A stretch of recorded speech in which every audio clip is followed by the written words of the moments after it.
Živjo. Z vami bi želel podeliti en zapis, ki sem ga pred nekaj minutami prebral na spletnih straneh in mi je segel v srce. Povedal mi je tisto, kar že dolgo sam vem, vendar na en krasen način, kako in kaj storiti v situacijo, ki je pred nami in ki se nam odpira iz ure v uro, iz dneva v dan, iz poročila v poročilo, iz sporočila v poročilo. In sicer z vami bi želel podeliti sledeče. Javne institucije v kapitalizmu 21. stoletja niso več javne, temveč so, kot je slikovito pojasnil Harari, zhekane in v rokah zasebnih mogočnikov. Tudi ta objava je v rokah zasebnega interesa in njenih algoritmov, ki odločajo, kdo se sme seznaniti z njo in kdo ne in pod kakšnimi pogoji. Zato nujno potrebujemo glasilo tako imenovane Osvobodilne fronte 21. stoletja. Jasno je, da so pogoji vojne, pogoji manipulacije, pogoji nasilja. Treba je skrbeti za nadaljnjo rast odnosov, med njimi pa prednjači industrija smrti, vojaška industrija. Kot pravijo naciji, prihodnost določajo interesi mogočnih stakeholderjev. Interes stakeholderjev, lastnikov, stoks ali živine je bil zadnja stoletja uničenje vseh suverenih oblik, kultur in načinov življenja ter eksponentna rast prebivalstva. Ob enem z rastjo poneumljanja, saj le poneumljanje prinaša konkurenčnost delovne sile.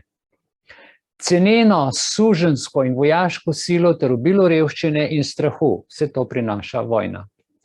Indogene kulture je desetletja preplavljal cunami pornografije in drugih oblik barbarizma, preoblečen v modna hollywoodska oblačila.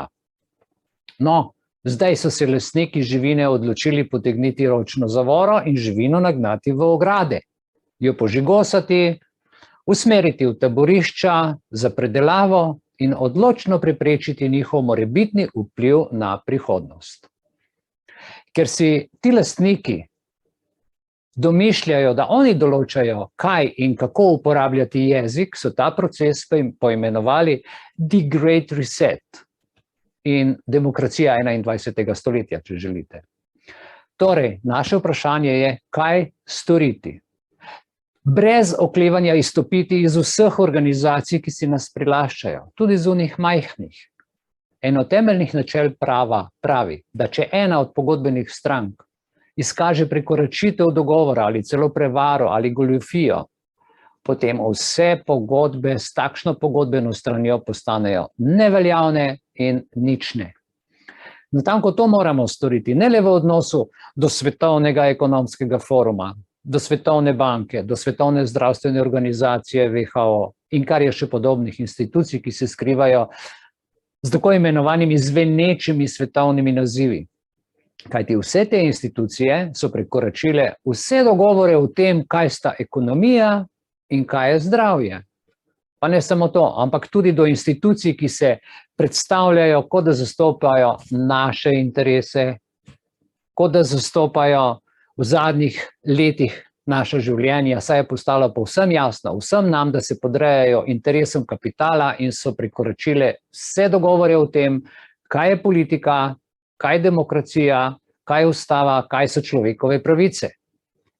Odločitev za izstop iz cele plejade institucij, ki smo jih vajeni iz otroštva, je seveda izjemno zahtevna reč. Toda narekuje nam je osnovno samospoštovanje do sebe in drug do drugega. Povsem naravno je, da občutimo sveto jezo, sveti bes ali spričo nizkotnosti in daljnosežnosti izdajstva še kakšno drugo čustvo. Spomnimo se, povsem podobno so občutili tudi naši predniki, ki so se zoperstavili nacifašizmu in njihovim oprodam. Torej, ko občutimo ta sveti bes, občutimo tudi, da je naše srce še živo. Seveda bo naš nasprotnik storil vse, da se bomo v tem občutju počutili sami, nemočni in obupani. Storil bo vse, da nam prikrije dejstvo, da naša sveta jeza ni le naša, temveč je sveta jeza vseh živih ljudi, ne le v Sloveniji, temveč širom sveta in vesolja.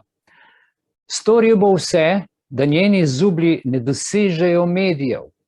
In lahko si le mislimo, da je tako nizkoten, barbarski duh, kakor je ta, ki vodi kapitalizem v njegovi zaključni fazi, pripravljen uporabiti ne le biološko in kemično orožje, kar dokazano že počenja, pač pa tudi nuklearno orožje, v logiki fašizma in v logiki nacizma, kakor tudi korporativizma.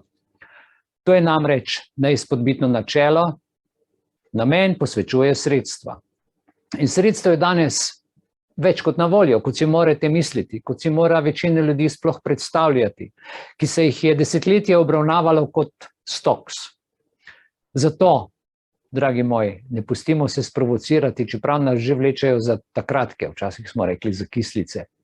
Ohranjajmo torej živo srce, varujmo sveti ogenj v srcu in ne pozabimo, da v kozmosu in v življenju ni večje sile, kakor je sila čistega, preprostega srca in preproste ljubezni.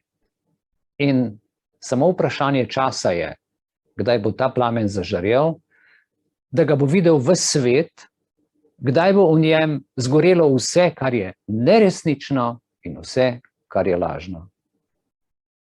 To je to sporočilo, ki sem ga želel z vami podeliti. Imejte se lepo.